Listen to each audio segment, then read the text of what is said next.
तो हमारे excretory product and there elimination का जो लास्ट सेक्शन है बोलना चाहिए डिसऑर्डर्स ऑफ एक्सक्रीटरी सिस्टम, जिसके बारे में हम पढ़ने वाले हैं। तो सबसे पहली बात मैं आपको किडनी फेल्योर की स्थिति में बताता हूँ कि किडनी फेल्योर में होता क्या है। अगर किडनी फेल कर चुका है ना, क्या हो गया, किडनी फेल्योर हो चुका है।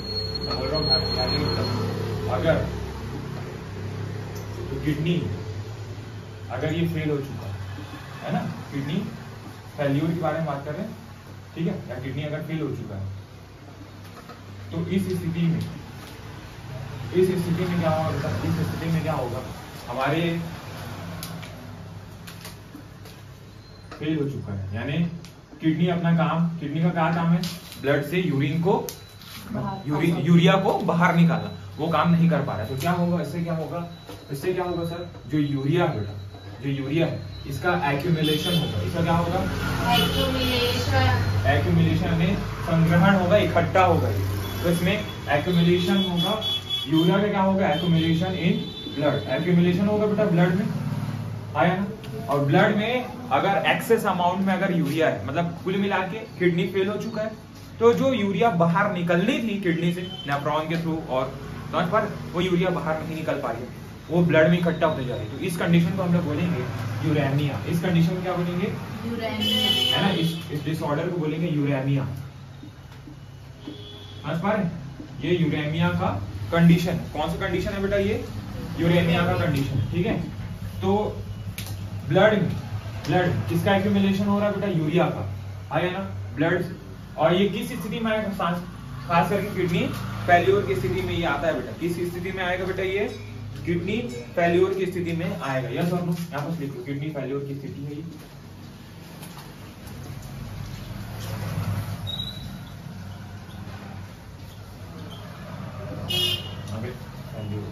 किडनी फेल्योर, ठीक है। तो किडनी फेल्योर की स्थिति में क्या होगा, यूरिया का एक्यूमुलेशन होगा ब्लड में। इस कंडीशन को हम लोग क्या बोलेंगे, यूरेमिया बोलेंगे। क्या बोलेंगे, यूरेमिया बोलेंगे, ओके। अरे ब्लड में अगर यूरिया का अमाउंट बढ़ रहा है, यूरिया का अमाउंट बढ़ रहा है, क्या बोलेंगे, यूरेमिया। क्या बोलेंगे, यूरेमिया, ओके। तो अब सर ऐसे में उसके में तो यूरिया बढ़ता जाएगा, और तो वो तो इंसान तो फिर ज्यादा वेस्ट, ज्यादा यूरिया होने के कारण ब्लड में उसकी इंसान की जान भी जा सकती है। पेशेंट उसका बॉडी काम नहीं कर पाएगा, क्योंकि यूरिया को निकालना है, क्योंकि वो वेस्ट प्रोडक्ट है। तो इसके लिए एक मशीन आता है जिसका नाम है हीमोडायलिसिस मशीन। क्या नाम है, नाम सुने हीमोडायलिसिस मशीन का। जिनको किडनी खराब होता है ना, जिसकी किडनी फेल हो जाती है ना, जिसकी किडनी फेल हो जाती है, वो लोग क्या करते हैं, हॉस्पिटल जाते हैं और क्या करते हैं ना, ब्लड फिल्ट्रेशन कराने, यानी हीमोडायलिसिस कराने जाते हैं, है ना। तो एक आर्टिफिशियल मशीन के थ्रू, एक आर्टिफिशियल होना चाहिए किडनी है, बहुत बड़ा है ना, किडनी इतना सा, और वो आर्टिफिशियल जो किडनी है वो बहुत बड़ा है, बहुत बड़ा मतलब इतना बड़ा। वो फोटोकॉपी का वो मशीन देखे ना, यस सर, लगभग उतना बड़ा। सोचो मतलब किडनी कैसा है, इतना सा है किडनी, इतना सा मुश्किल से, और पूरे ब्लड को फिल्टर कर लेता है। और किडनी के जैसा काम करने के लिए हमको अगर मशीन बनाना पड़े तो मशीन कितना है, तो बड़ा वाला फोटोकॉपी का मशीन आता है ना, उतना बड़ा होता है हीमोडायलिसिस मशीन। समझ पा रहे, मतलब कुदरत कितना खतरा, कुदरत का जुबा कैसे, समझ पा रहे। इसलिए जो प्रकृति ने बनाया वो इंसान कभी नहीं बना सकता, दैट इज अ फैक्ट। समझ पा रहे। तो हमने जो पेशेंट है, जो यूरेमिक पेशेंट है ना, कौन सी पेशेंट, यूरेमिक, यानी जो जिनके ब्लड में यूरिया बहुत अमाउंट में है, तो उनको क्या है, यूरिया को बाहर भी तो निकालना है, तभी तो वो जिंदा रह पाएंगे ना, है ना, तभी तो जीवित रह पाएंगे। तो ऐसे पेशेंट के लिए एक आर्टिफिशियल किडनी लाइक मशीन बनाया गया, जिसका नाम है बेटा, यहाँ पर लिख देंगे, आर्टिफिशियल किडनी बोल सकते हैं, ठीक है। और इस आर्टिफिशियल किडनी का नाम है बेटा हीमोडायलिसिस मशीन, ठीक है। हीमोडायलिसिस मशीन की बात करने वाले, ठीक है, हीमोडायलिसिस मशीन, ठीक है बेटा। तो आर्टिफिशियल किडनी के थ्रू ध्यान देंगे, आर्टिफिशियल किडनी के थ्रू ब्लड का फिल्ट्रेशन करना हीमोडायलिसिस मशीन से करेंगे। किससे करेंगे बेटा? हीमोडायलिसिस से करेंगे। समझ में आया? समझ में आया? आया ना? अब आप लोग इसको पहले एक बार इतना कोई स्क्रीनशॉट ले लीजिए, मैं आपको हीमोडायलिसिस मशीन के बारे में ही बताता हूँ। ठीक है, करेंगे। देखो, हीमोडायलिसिस प्रोसेस का नाम हीमोडायलिसिस। हीमोडायलिसिस कुछ नहीं है, मशीन के थ्रू ब्लड से यूरिया को क्या निकालना है? बाहर। यूरिया है क्या? नाइट्रोजनस वेस्टेज है ना? यस सर, उसको बाहर निकालना। इधर ध्यान दो, लिखे ना। देखो क्या होता है, हम ह्यूमन के कन्वीनियंट यानी जो हमारे को सुविधाजनक उस आर्टरी से, कन्वीनियंट आर्टरी से हम क्या निकाल लेंगे बेटा? ब्लड निकाल लेंगे। क्या निकाल लेंगे? ब्लड। ब्लड को निकाल के हीमोडायलिसिस मशीन के साथ उसको जोड़ देंगे। यस और नो? Yes sir. हाँ या ना? Yes sir. ठीक है, हम क्या करेंगे? कन्वीनियंट अपने हिसाब से, या फिर बोलना चाहिए कौन सी आर्टरी को लूं मैं एग्जांपल में? किसी को लूं क्या एग्जांपल? बताओ कैसे करते? जो नहीं, ऐसा रखते हम क्या कर रहे हैं, कन्वीनियंट आर्टरी से अपने सुविधाजनक जिस आर्टरी से हमको ब्लड निकालना है, उस आर्टरी से ब्लड को हम लोग क्या, आर्टरी को, जो कन्वीनियंट आर्टरी है, जो हमारी आर्टरी है ना, उस आर्टरी को हम लोग क्या कर देंगे? हीमोडायलिसिस मशीन में डाल देंगे। इसमें डाल देंगे, इसका नाम है हीमोडायलिसिस मशीन। हीमोडायलिसिस मशीन में डाल देंगे। ठीक है, अब ध्यान देंगे सर, हीमोडायलिसिस मशीन के अंदर में क्या है? इसके अंदर में बोलना चाहिए, इसके अंदर हीमोडायलिसिस मशीन के अंदर में किसी भी इसके यूनिट के साथ आप जोड़ देंगे। इसका एक कोई यूनिट होगा मशीन का, जिसमें ब्लड जो पंप हो रहा है आर्टरी से, उस आर्टरी, समझ पा रहे? आर्टरी और बोलना चाहिए इस हीमोडायलिसिस मशीन के जो पाइप है ना, जो वेसल्स है, उसको आपको जोड़ना है। फिर जो आर्टरी से ब्लड कहाँ जाएगा? हीमोडायलिसिस मशीन में। ठीक है, आया ना? अभी ध्यान दो। अब देखो, इस मशीन के अंदर ऐसे ढेर सारे, ध्यान दो, इस मशीन के अंदर ऐसे कॉइल्ड सैलोपियन ट्यूब, क्या है? ऐसा सैलोपियन ट्यूब है। क्या है इसका नाम? क्या है? सैलोपियन ट्यूब है ना? इस सैलोपियन ट्यूब में से ध्यान देंगे, और ये सैलोपियन ट्यूब क्या है? पोरस है। इसमें छोटे छोटे पोर्स हैं। इसमें छोटे छोटे क्या है? पोर्स। ठीक है, और ध्यान देंगे, इधर ध्यान दो, इसमें छोटे छोटे पोर्स हैं। ये क्या है? ये क्या है? सैलोपियन ट्यूब। क्या है ये? हाँ, इसका नाम है सैलोपियन ट्यूब। समझ पाए? इस सैलोपियन ट्यूब के चारों ओर एक लिक्विड, एक बोलना चाहिए बेटा, इस सैलोपियन ट्यूब के चारों ओर एक फ्लूइड होता है, जिसका कंपोजिशन नाइट्रोजनस वेस्टेज को छोड़कर ब्लड जैसा ही होता है। कैसा होता है? ब्लड जैसा ही। अब ध्यान देंगे, ये जो पोरस है, ये जो सैलोपियन ट्यूब में जो छोटे छोटे पोर्स है, तो एक से बदक लोग यहाँ रहते हैं भाई। कौन करता है भाई? भैया जाने दो उसको, और ध्यान देंगे। अभी इधर ध्यान दो, ये जो पोर्स है, ये क्या है बेटा? पोर्स, छेद। ठीक है, अब ध्यान देंगे, ध्यान दो, इस पोर्स में एक मेम्ब्रेन है, जिसको बोलेंगे सैलोपियन मेम्ब्रेन। इस पोर्स में क्या है? सैलोपियन मेम्ब्रेन। इस पोर्स में है क्या बेटा? सैलोपियन मेम्ब्रेन है तो पोर्स। और इसके अंदर में क्या है? इसके अंदर में मतलब इसके उस, मतलब बोलना चाहिए जैसे ये मेम्ब्रेन है, तो ये चारों ओर एक झिल्ली से घिरी हुई, समझ लो, किसे घिरी हुई है? झिल्ली से। और इस झिल्ली का नाम है, इस मेम्ब्रेन का नाम है सैलोपियन मेम्ब्रेन। क्या नाम है? सैलोपियन मेम्ब्रेन। हाँ, सैलोपियन मेम्ब्रेन नाम, जिसके ध्यान दीजिए, सैलोपियन मेम्ब्रेन के अंदर में एक तरफ ब्लड बह रहा है ना, और इस ब्लड में एक्सेस ऑफ यूरिया है ना, इस ब्लड में यूरिया का अमाउंट बहुत ज्यादा है क्योंकि किडनी फेल हो चुका है। और किडनी जब फेल होने की स्थिति के कगार पर जो हीमोडायलिसिस मशीन है, देखना मेरा भाई आ रहा होगा, देखो क्या बोल रहा था मैं, ठीक है। अब देखो अब जो सेलोफियन मेम्ब्रेन जो है, सेल्यूलोज आ रहा था, मैं बार बार सेल्यूलोज लिखना चाह रहा था, बार बार यू लिखा जा रहा था, पता है आप सेल्यूलोज लिखने का आदत है। आप ध्यान देंगे सेलोफियन मेम्ब्रेन के उस पार इसको क्या बोलेंगे, हीमोडायलिटिक मशीन, सॉरी हीमोडायलिटिक फ्लूइड है ये, क्या है ये, हीमोडायलिटिक फ्लूइड। हाँ हीमोडायलिटिक फ्लूइड, डायलिटिक क्या लिखे, डायलिटिक फ्लूइड, ठीक है ना,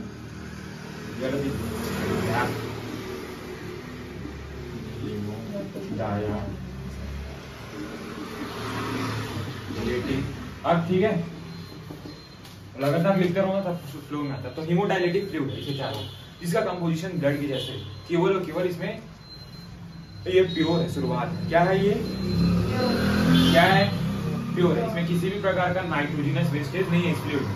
अब क्या होगा, कंसंट्रेशन ग्रेडियंट के अकॉर्डिंग, कंसंट्रेशन ग्रेडियंट यानी सांद्रता प्रवणता के अनुसार, यानी यूरिया मॉलिक्यूल किसमें ज्यादा है, ब्लड में ज्यादा है, तो जो यूरिया है वो क्या करेगा, बाहर आएगा। यूरिया क्या आ जाएगा बेटा, इस फोर्स के थ्रू बाहर आ जाएगा, इस मेम्ब्रेन के थ्रू कंसंट्रेशन ग्रेडियंट के अकॉर्डिंग हीमोडायलिटिक फ्लूइड में आ जाएगा बेटा। कहाँ आ जाएगा, हीमोडायलिटिक फ्लूइड में क्या आ जाएगा बेटा, आपका यूरिया आ जाएगा। समझ पा रहे हो, किसके थ्रू, यही बेटा, इसी सेलोफियन मेम्ब्रेन के थ्रू कहाँ आ जाएगा, ये हीमोडायलिटिक फ्लूइड में यूरिया आ जाएगा। और इस प्रकार एक समय ऐसा आएगा जब मतलब जब यूरिया बाहर आता जा रहा है तो सीधी सी बात है, इसके अंदर का ब्लड क्या हो जा रहा है, प्योर होता जा रहा है, यूरिया से मुक्त हो रहा है ना, आया ना, यूरिया बाहर निकल रहा है और ये क्या हो रहा है, ब्लड क्या हो रहा है, प्योर हो रहा है। लेकिन जब मशीन को हीमोडायलिसिस मशीन के किसी यूनिट पाइप के साथ जोड़ा जाता है, हमारे किसी कन्वीनियंट आर्टरी को, यानी जिस आर्टरी को हम जोड़ने वाले हैं हीमोडायलिटिक मशीन के साथ, उसको उसमें मिलाने से पहले हम एक क्या डालेंगे, हिपैरिन डालेंगे। क्या डालेंगे, हिपैरिन डालेंगे। तो सर हिपैरिन ध्यान देंगे बेटा, हिपैरिन क्या है सर, कोई बता सकता है हिपैरिन क्या है, हिपैरिन क्या, अरे जो हिपैरिन है इसी के कारण तो हमारा ब्लड अपनी आर्टरीज में नहीं जमता, समझ पा रहे, हिपैरिन के कारण ही हमारा जो ब्लड है वो आर्टरीज या फिर वेन्स में नहीं क्लॉट होता।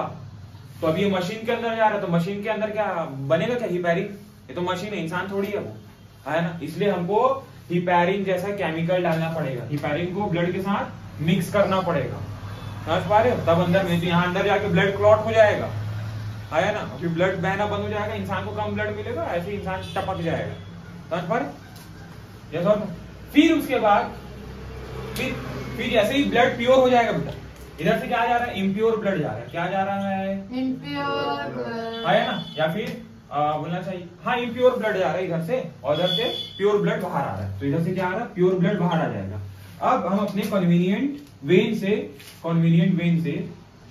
हम अपने किसी वेन से, ये क्या है हमारा वेन, और वो क्या था, आर्टरी, है ना, अब इसको क्या कर देंगे, वेन से जोड़ देंगे, और ये वेन के थ्रू कहाँ जाएगा, हमारे ब्लड फ्लो में मिक्स हो जाएगा, और इस प्रकार इधर से प्योर ब्लड आ रहा है। तो कौन सा ब्लड आ रहा है, इधर से प्योर ब्लड आ रहा है, जिसमें यूरिया नहीं है, क्योंकि हीमोडायलिसिस मशीन की मदद से हम लोग जो बोलना चाहिए यूरिया है उसको शरीर से बाहर निकाल चुके हैं।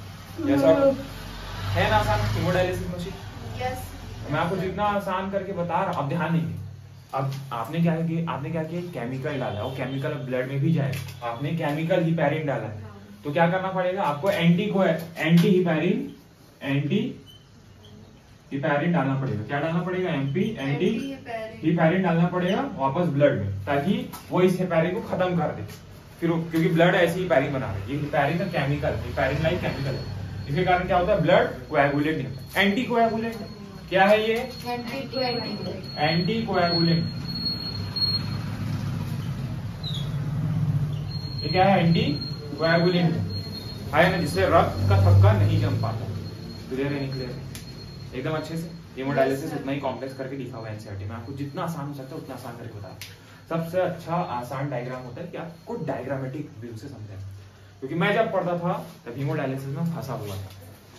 कॉम्प्लेक्स नहीं करना, आसान करना चीजों, हमको नीट निकालना है ना, तो नीट निकालने मान के चलो आप यूएस का एग्जाम दिलाते है ना, यूएस में एमबीबीएस करने के लिए आपको एक एग्जाम निकालना पड़ता है, इस एग्जाम के बारे में अभी मैंने बताने वाला।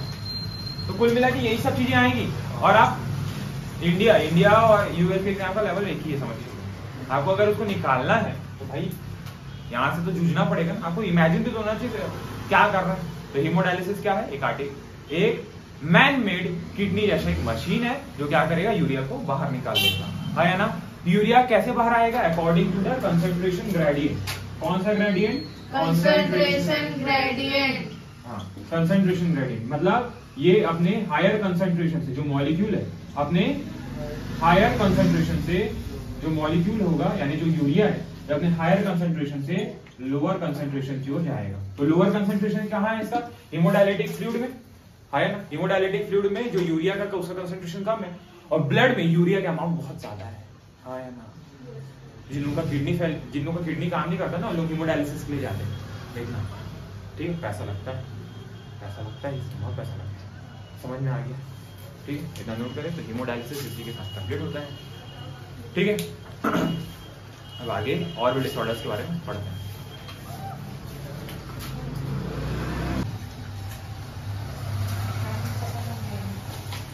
तो अभी हम लोगों ने लास्ट लेक्चर में किडनी फेल्योर के बारे में हमने पढ़ा था कि किडनी फेल होने की स्थिति में हम क्या कर रहे हैं कि एक आर्टिफिशियल मैनमेड जो किडनी की जैसा काम करती है, इसका नाम है हीमोडायलिटिक मशीन, है ना, हीमोडायलिसिस मशीन। अब एक तो ये है कि हीमोडायलिसिस के द्वारा हम क्या कर सकते हैं, देखो थोड़ा सा कॉस्टली और पैसा भी लगता है, बार बार हम क्या कर रहे हैं, हीमोडायलिसिस से उसका ब्लड फिल्ट्रेट कर रहे हैं। एक है कि किसी क्लोज रिलेटिव, यानी जैसे क्लोज रिलेटिव जैसे भाई, पापा, मम्मी, बहन से क्या किया जाता है, अब जो उनकी किडनी को निकाल के, है ना, उनकी किडनी को लगा के, जिसका किडनी फेल हो चुका है उसमें लगा दिया जाता है। तो जो डोनर है ना, जो डोनर है वो डोनर क्या होते हैं, क्लोज रिलेटिव्स होते हैं, उनकी किडनी को क्या किया जाता है, लगा दिया जाता है। पूरा मैचिंग के साथ ना, बहुत सारा चीज मैच किया जाता है, समझ पा रहे, क्योंकि आप किडनी लगा रहे हो। लेकिन इधर ध्यान दो, लेकिन क्या होता है, हम क्या करें, किडनी का ट्रांसप्लांट करें, बोलते हैं किडनी ट्रांसप्लांट सर्जरी होते हैं। तो क्या करते हैं, एक किडनी को किसी इंसान के में लगा देते हैं, समझ पा रहे हो। तो सर इधर ध्यान दीजिए, जैसे जो किडनी है वो तो सर इधर देखो T12 से L5 की पोजीशन पर है, T12 से L5 की पोजीशन पर है। अच्छा जो नई किडनी है ना सर, जो नई किडनी है, जैसे यहाँ पास क्या है, यहाँ पास आपका क्या है, ये वो है यूरिनरी ब्लैडर, तो नई किडनी को ना नीचे लगाया जाता है। जो नया किडनी होगा ना बेटा, उसको नीचे लगाया जाता है। कहाँ लगाया जाता है, नीचे लगाया जाता है, यूरिनरी ब्लैडर के जस्ट थोड़ा सा ऊपर में नई किडनी को लगाया जाता है। समझ में ध्यान देंगे, एक किडनी, अगर एक किडनी खराब हो चुकी है और एक किडनी है, तो एक किडनी में भी इंसान सरवाइव कर सकता है, एक किडनी अच्छे से वर्क कर सकती है। लेकिन अगर दोनों किडनी खराब हो गई है, तो किसी क्लोज रिलेटिव से जो कि डोनर होगा, वो अपनी किडनी को क्या करेगा, डोनेट करेगा, है ना, ठीक है। उसमें बहुत सारा टेस्ट होगा, मतलब बहुत सारा चीजों को मैच किया जाता है, तभी लगाया जाता है, ठीक है। उसके बाद भी होता है, उसके बाद भी क्या होता है, जो इंसान का इम्यून सिस्टम है, कौन सा सिस्टम, इम्यून सिस्टम, जो इम्यून सिस्टम है, इम्यून सिस्टम का एक पार्ट है that is CMI, cell mediated immunity. Cell mediated immunity, ये जो ट्रांसप्लांटेड ऑर्गन, जो ट्रांसप्लांट किया गया है किडनी को, इसको क्या कर देगा, रिजेक्ट कर देगा, खत्म कर देगा, इम्यून सिस्टम रिजेक्ट कर देता है। तो ट्रांसप्लांटेड ऑर्गन के रिजेक्शन के लिए कोई भी चीज ट्रांसप्लांट अगर आप कर रहे हैं बाहर से, क्योंकि वो उसके बॉडी का नहीं है, दूसरे बॉडी का है, समझ पा रहे, तो इम्यून सिस्टम पहचान जाता है कि हमारी बॉडी का नहीं है, समझ पा रहे। तो उस रिजेक्शन को मिनिमाइज करने के लिए बहुत सारी चीजों को साथ में दिया जाता है, समझ पा रहे, जैसे कि बोलना चाहिए इम्यून सप्रेसर दिया जाता है, ताकि इम्यून सिस्टम थोड़ा सा सप्रेस हो, वो क्या कर रहे, वो जो ट्रांसप्लांटेड ऑर्गन होगा उसको रिजेक्ट ना करे, समझ पा रहे, यस और नो, ठीक है। तो ये है, तो ट्रांसप्लांटेड ऑर्गन के रिजेक्शन के लिए कौन जिम्मेदार है, cell mediated immunity, that is CMI। Okay, तो वही बात को मैं लिखता हूँ। देखो, kidney transplantation is the ultimate method to correction of acute renal failure. हम एक्यूट रीनल फेल्यूर को क्या करते हैं, किडनी ट्रांसप्लांट करके दूर कर सकते हैं। इसका एक उपचार, समझ पा रहे हो, किडनी का क्या कर देंगे, ट्रांसप्लांट कर देंगे, ठीक है। A functioning kidney is used to the transplantation. सबसे पहली बात, जिस किडनी को ट्रांसप्लांट कर रहे हो भाई फंक्शनिंग यानी समझ पा रहे हो, काम करने वाला होना चाहिए। बेकार वाला किडनी थोड़ी लगा देंगे, एक तो इंसान ऐसे ही मरा हुआ उसमें और मार रहे हैं उसको, ठीक है। A functioning kidney is used to transplantation from the donor, preferable to the close relative. इसमें close relatives आते हैं to minimize the chances of the rejection by the immune system of the host. जिस इंसान में transplant किया जा रहा है उसको होस्ट बोलते हैं, है ना, होस्ट बॉडी है, समझ पा रहे, होस्ट बॉडी। तो क्या करता है वो, पहचान, इसका इम्यून सिस्टम पहचान जाता है कि ये दूसरे का ऑर्गन है करके। सीएमआई तुरंत एक्शन, इम्यून सिस्टम तुरंत यहाँ पर जाके क्या है, एंटीबॉडी बनाने लगता है, एंटीबॉडी बोलता हूँ, यहाँ पर इम्यून सिस्टम इसको डिस्ट्रॉय, रिजेक्ट करने लगेगा, है। तो हमेशा क्या किया जाता है, इम्यून को सप्रेस किया जाता है, या फिर कुछ ऐसे केमिकल्स दिए जाते हैं, क्योंकि अब मॉडर्न, ये तो पुरानी बात बताऊँ, मॉडर्न टेक्नोलॉजी की, मॉडर्न मेडिसिन के हिसाब से हम सक्सेसफुली, मॉडर्न टेक्निक की मदद से सक्सेसफुली हम लोग किडनी का ट्रांसप्लांटेशन कर रहे हैं, लीवर ट्रांसप्लांटेशन कर रहे हैं, लेकिन क्लोज रिलेटिव के बीच में, ठीक है। लीवर ट्रांसप्लांटेशन में पैसा बहुत लगेगा, है। तो किडनी ट्रांसप्लांटेशन एक अलग मेथड है, मतलब बोलना चाहिए इसका एक ऑप्शन हो जाता है कि अगर आप किडनी फेल हो चुकी है तो हम किडनी ट्रांसप्लांट कर सकते हैं, ठीक है। हीमोडायलिसिस के अलावा, हीमोडायलिसिस तो है क्योंकि किडनी ट्रांसप्लांटेशन में पैसा बहुत लगता है, कुछ पैसा सरकार भी देती है। तो ऐसा समझ में ये आगे, तो ये आपको कुल मिला के यही सब बताना था। Modern clinical produce have increase the success rate of such as the complicated techniques. Modern जो टेक्निक है वो क्या कर चुकी है, इसको सक्सेसफुल रेट यानी ट्रांसप्लांटेशन का, जो सर्जरी करेंगे हम लोग, ट्रांसप्लांट करेंगे, इसका सक्सेस रेट हाई कर चुकी है। पहले नहीं था, पहले क्या होता था, सीएमआई रिजेक्ट कर देता। हम उस इंसान का इम्यून सिस्टम जिसमें ट्रांसप्लांट किया गया है वो ट्रांसप्लांटेड ऑर्गन को क्या कर देता था, रिजेक्ट। और उसके लिए कौन जिम्मेदार है, सीएमआई, सेल मेडिएटेड इम्यूनिटी, ठीक है। तो अब हम लोग रीनल कैल्कुलाई और ग्लोमेरुलस नेफ्राइटिस को आगे देखने वाले हैं।